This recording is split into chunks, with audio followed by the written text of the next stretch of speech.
para sa mga broken family at hindi sa mga broken hearted. Mahirap. Mahirap maunawaan lalo na kapag hindi mo pa nararanasan. Lahat naman kasi siguro dito, may kumpletong pamilya.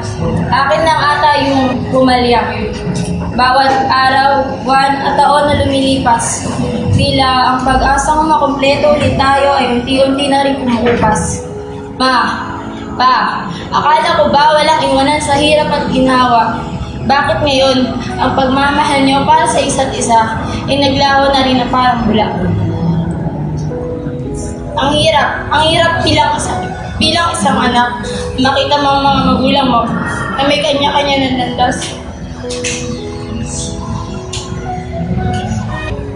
Parang pag-ibig na wagas, nagkaroon na ng wakas. Siguro ganun talaga, huwag na nating pinili lang hindi para sa isa't isa. Marami na rin tanong ang nabuo sa isipan ko tulad ng gaano kaya kasaya kapag buo ang pamilya? Isang tanong na mananatiling tanong na lang dahil ako mismo ay hindi alam ang kasagutan.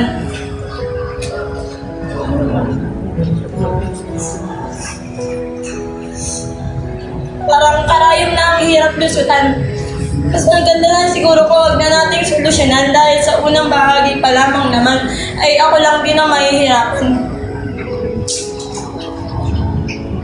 Yung tipong may inggit ka na lang at mapapasabi, buti pa yung pamilya nila sama-sama. Yung amin kasi wala nang pag-asa.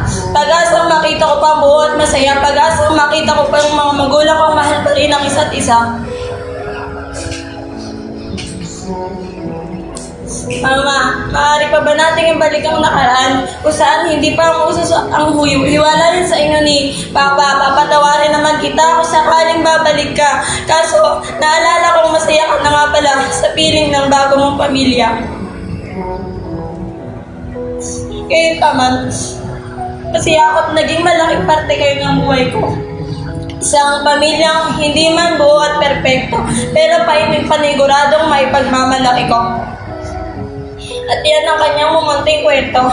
Ang story ng broken na isang storya ng isang broken na kagaya ko.